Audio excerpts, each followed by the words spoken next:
Hi everyone, welcome back to Hit Wicket. Before we get started, just want to say if you guys could like, subscribe and smash that notification bell. If you like our content and everything we've released so far, all the skits and GoPro footage. And also follow us on Instagram, at HitWicket2020 and Facebook page, HitWicket2020. So let's get into our preview for England versus Pakistan, second test. Mm-hmm. Yeah, so... you get started, yeah. Look, I was on my phone the other day and I saw an article came out that Ben Stokes isn't going to be playing for this test, so that's quite big. So I thought we'll probably start with that. Best wishes to his family, I think. Oh, family matter. That's what I guess we don't really know too much about it, but hopefully everything everything is all right going there, and hopefully everything's back to normal and he can come back and play. Yeah. But I guess we're not going to be seeing him for the rest of this series anyhow. Yeah. But I guess from England's perspective, they're going to have to find a way to deal with that because that is a huge loss for them. Batting, bowling, fielding wise, him not being there, and even as a leader, as like a leadership perspective, he's not going to be there. So it brings about a few questions on how they're going to handle it. Who's going to be that inspirational figure? Yeah. In that side? Well. He can't be replaced as a special figure, but I guess the thing is they're gonna have to look to bring in probably Crawley. I'm guessing. Yeah, I think replace Crawley will have to come in. Root will go down to 4, and they'll stick with Stokes at 7 probably. Probably same bowl unless they bring in Mark Wood for Archer maybe because Archer seemed a little bit off maybe, and also maybe for a rest. Possibly. Yeah, I guess that's. Yeah, that could be something they could do. Maybe, yeah. I think Works is going to be a definite. 100%. So it's just a matter of, I think, I don't know. I don't think they're going to like dropping Archer, and I don't know. They might just stick with him. To be honest, they might. It's hard to say, but I think with the batting, you're probably right. I think Root will probably come back down to 4, and then Crawley will just slot into 3. So they'll solve their problem to an extent. It's a very young batting order, everyone are very young in their test career, respectively, like Sibley, Burns, Crawley, Pope, even Butler's experienced now, I guess, but that top 5, there's a lot of players who haven't played more than maybe 20-30 tests. Well, I guess it's probably the best time for them to start because it's a home series. So the conditions are in their favour. It's not an Ashes series. Exactly. And also, I guess not having crowds, that also puts less pressure on the players as well. So it's probably not too bad for the young players coming through because they don't have to worry about external factors as much. They're just sort of playing in their home conditions. So the factors weigh in their favour for these young English players. Speaking of crowds, do you think that the players feel more pressure, or do you think some players embrace the pressure better when crowds are there, or they embrace it better when crowds aren't there?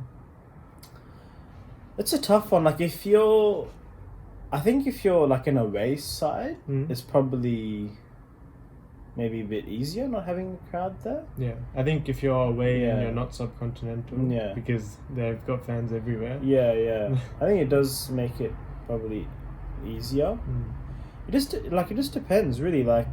It'll be very interesting to see India playing because they really bank on crowd support anywhere they play. They do. Without that, we'll see. I mean, it might not affect at all, but Kohli definitely does love to get the crowd going when they're on this side. Anywhere they play.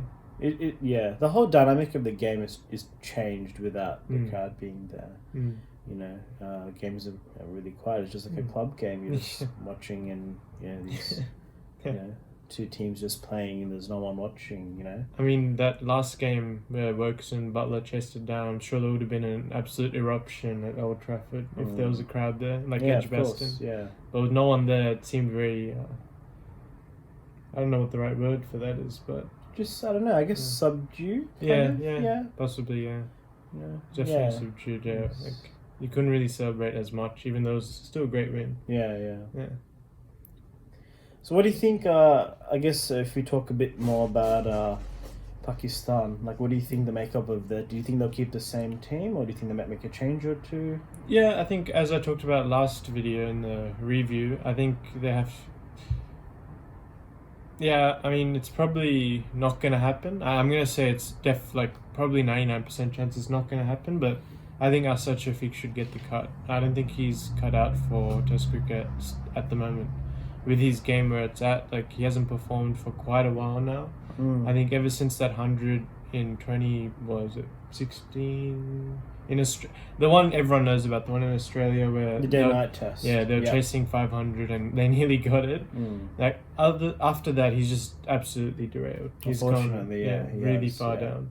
Azhar Ali, I still back him to an extent to get some runs, hopefully, but I think he's also closest to getting axed. But he's captain, and I think during a tour where you're versing a strong side, England at home, you can't have like disparity between who's your captain and who's not. So you got to back him for the 3 tests. Like calls like that should have been made before the tour, and sure. Now that he's captain, just sort of stick with him anyway, whether he's performing or not. I mean, I don't mind him being captain for now because Babar Azam isn't experienced enough in Test cricket, and no one else is really there to take the shackles, other than Asad Shafiq, but he's not playing well himself. So I think Asad Shafiq should get the cut for Fawad Alam, who's amassed over 10,000 first-class runs, averaging 50. I thought it was like 54. It was quite hard. It's some incredible numbers. Pretty good record. I've never actually seen him bat. Have you ever seen any of his batting? Yeah, he does have a different technique. It's like a bit of a Chandapur technique, like Shivnarine Chandapur.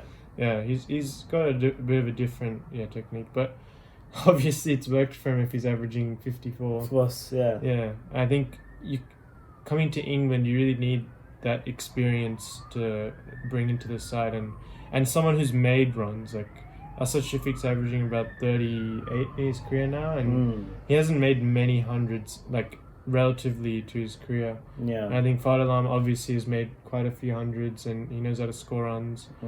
And from what I've seen of him, he does play the ball quite late. He's very comparable to Shivnarine Chandapur. I think he plays the ball quite late, and he will. I think he'll score runs in England if he plays. But again, as I said, I don't think Pakistan selectors will go with that. But I hope they do. But I don't think they will. He'll be there. I think the bowlers I think the bottom 5 will stay the same. Shadab, Yazir, Abbas, Nazim, and Shaheen. I think they have to play. Shadab provides that balance at number 7. I think the openers, Shah Masood, he had an excellent one knock, and second knock was a bit unlucky. Yeah, he was, And I know Abid didn't score many runs, but I thought he did his job as an opener to get through that first hour on both innings. That's true, He looked like he had promised to score runs. And he doesn't look like a bad player, actually. He's pretty organised sort of player. And once again, he's one of those experienced guys. Like I think he's 31, so he knows his game in and out. And he definitely looked nice with some of those back foot punches. I think he just got a little bit carried away on that second innings, particularly. He saw a bit of bounce and he got a bit carried away, trying to take on the spinner probably a little bit too early. I don't mind him being there. I think he looked all right. You know, we should keep giving him maybe chances to prove himself. But I think Asad Shafiq probably need a little bit more from him, and he hasn't performed for some time now, so that's a big thing. But honestly, I'm not sure. I don't know. Like, if they will make any changes, to be honest. That's the only change I can think of, unless the bowling lineup have some injuries. I think the bowling lineup might stay the same. But the replacement bowlers on the bench, I mean, they're not bad, but these are definitely the best. Like I think they have Musa, Hasnain, and Imran Khan, who played in Australia and got pounded. So I mean, those 3 are well and above. I think if they can play, they'll play. Unless there's some serious injury concern, then they'll play. I think the bowling attack, they bowled out England pretty cheap in the first innings. And they were on the way to do that in the second until so I think you probably have to back them. They just had a bad day on that bad session, really. And they should be to bounce back, but their batting is also in question with, like I was saying in the other video, like a slightly hollow middle order. So that definitely has to be addressed because it puts a lot of pressure on Baba Azam to score. And if he doesn't, all of a sudden, they lose a clump of wickets. Yeah. Which that really needs to stop happening, and you can't do that against a side like England. Because if you have that clump of wickets, all of a sudden they're just right on top, and they'll just demolish the rest of the order, which is what happened actually in the second innings. And it's only a 3-match test series, so it's a quick turnover. Yep. That's why I think they should make the change, because before you know it, it'll be 3 tests gone, you'll lose 3-0, and you'll be going home thinking, oh, we should have changed something. Yeah. Sometimes you have to make that gutsy decision, gutsy selection. I think a prime example that I remember, probably going off on a tangent here again, but I think when in New Zealand were playing India, this is a different format but same principle. When New Zealand went to India for the World Cup and they picked 3 or 4 spinners, they dropped their primary quicks like Saudi and Bolt to pick spinners, and it worked for them. And that's a really gutsy call. Most teams wouldn't have done that for sure. Australia definitely wouldn't have done that. Imagine them dropping Mitchell Starc and Pat Cummins for more spinners. Australia didn't perform on that World Cup. So maybe if they made some more gutsy decisions, they could have gone better. I think you have to have that. There's probably a better word for it, I think, but yeah, just that sort of gutsy call. Where, others might think, oh, who's this guy? Who's this guy playing now? But then he goes out there and performs. Because you've seen him behind closed doors, while outside people may not have. Especially when Pakistan don't have a massive bulk of batsmen waiting in the sheds. When you have someone who's averaging 50 waiting in the sheds, you have to give them a chance. I think so, yeah. And it's not like they haven't given enough opportunities to someone. No, the ones who are there. They've all had, that middle order's had some decent opportunities. Well, Shafiq in particular as a stand, he's had quite a few opportunities and he's still there and he hasn't performed. So if they're going to make a gutsy call, it's probably got to be this test because they have to win this test, otherwise it's all over. Simple as that. 3-match, 3-test series, there's no time to mess around. You either get it right, straight away, or that's it. You're already 2-0, and then what? You're just going home without the trophy. That test, they'll just be like, oh, let's just use a whole different team, give it a go. Yeah, exactly. There's no point anymore. Yeah, so they really have to come back. But look, they don't have, Pakistan will probably take some confidence that Stokes isn't going to be there. Even though he didn't do too much with the bat, he did still take some important wickets with the ball. And even him just being there for England probably gives him some morale boost. So with him not being there, that is a big thing for England not to be without Stokes. We all saw how England went without Stokes in Australia. They got demolished. Basically, they got demolished. They didn't know what was. There was no resistance in their batting lineup, and there was no authority within that whole team. So without him being there, it's gonna be quite a point, I guess you could say, to Pakistan to get ahead. I think you've even another big thing about him is that I think you've probably seen a couple of times that when England are under the pump, Stokes actually leads the team huddle, not Root. And I've noticed that a couple of times, in South Africa where they were losing and then they came back and won, where he bowled out of his skin and batted out of his skin. He actually leads the team discussion. You see him getting really animated and really into them. That definitely shows that the whole team knows he's the most inspirational figure in there.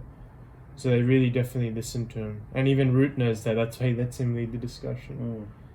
So without him, it'll definitely be different. Root, I think, now switching over to England's side, I think obviously Azhar Ali and Shafiq under the pump. But switching over to England, Root is definitely under the pump. Without Stokes, 100% he is. He has to score big this time. Because the young guns that are on their side, they're not under pressure to score because they're pretty new. They're not going to get dropped after one game. That's right. Well, you hope not. But and they've all done enough to stay in the side, so none of them are really under pressure. And Butler just scored. He was the only one under pressure. But Root is under pressure. He hasn't scored for a big score for a while. Yeah. And you need to as captain. And he's regarded as England's best player for a while. So he definitely really does to live up to that. Yeah, definitely. I think if you go through the England lineup, like Sibley scored runs. Yeah. And he hasn't really gotten out. I guess he did get out early in some of the games, but he has scored 100. Yeah, he scored 100. If we're looking over the summer. Yeah, of course, over the summer. Yeah. So he's had a not a bad summer so far, and he's going to continue to be annoying. I can tell you that now. Yeah. And he's like a pretty gritty player, so he's like pretty like annoying to watch as well. Yeah,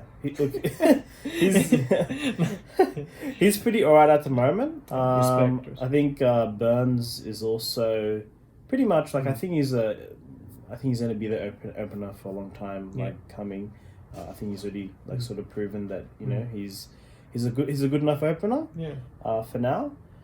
So then we have obviously Crawley, who did score some runs against West Indies. Yeah, he scored 80, and they were showing a stat how he scored more runs than every previous innings that he's played, and he's only played I think single-digit tests. Yeah. So he hasn't really done any too bad. Yeah. So he can't be dropped. Really. That's right. Yeah. He was already pretty rough for him to be dropped. Only because Joe was out. Exactly, yeah.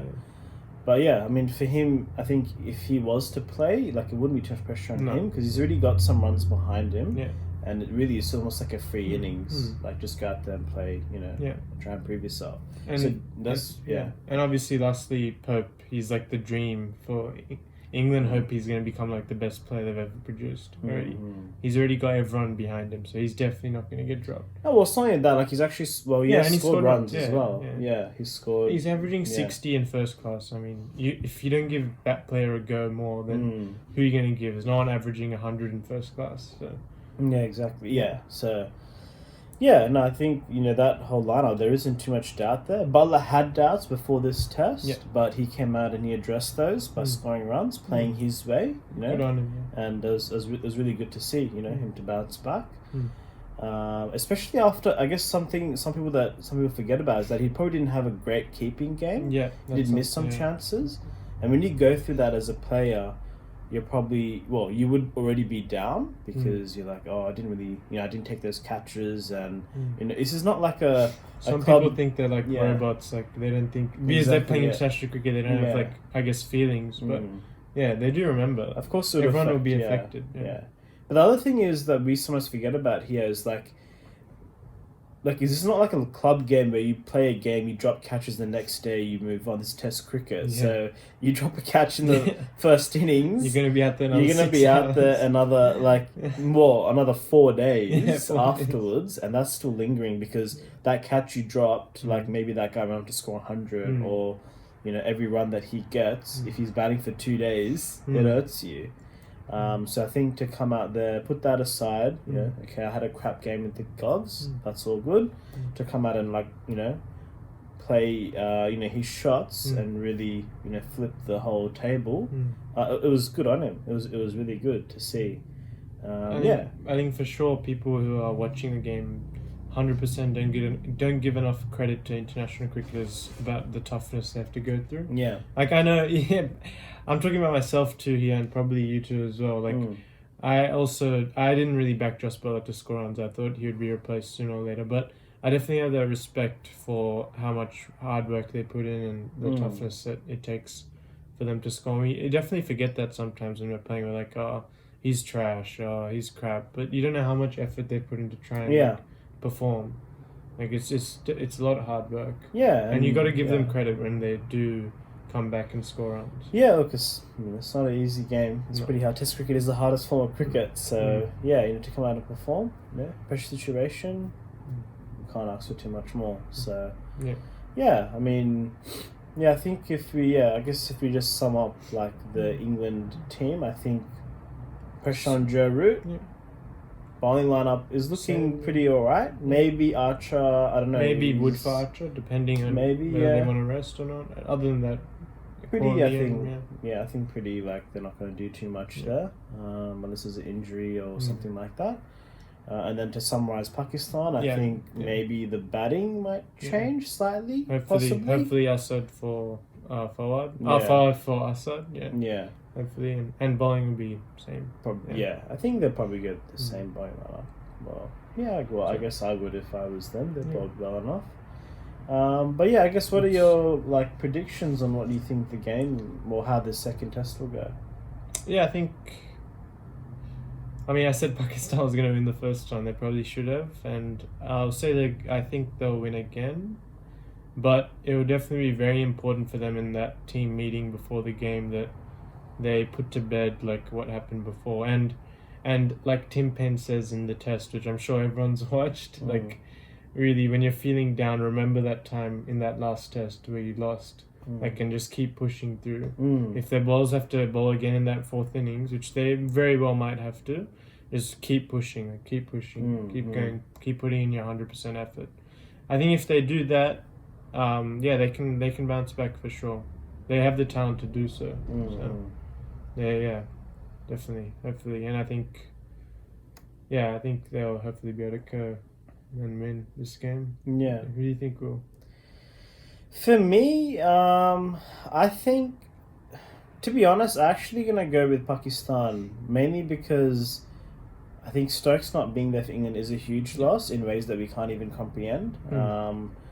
Batting, bowling, the inspirational figures not there, so all of a sudden... I've seen some people, I've seen actually on social media that some people are like, oh, Stokes has a crap record against Pakistan anyway, like, it's not going to be much of an effect. But you guys don't know, like, the amount of effect, like, the effect he has on players in his own side. And on other sides, that him being there, just that name. Yeah, I mean, he just sort of has a way to drag his team along with him. And even if he's not performing, he seems to, like, get that extra bit Best out of his players. others, Yeah.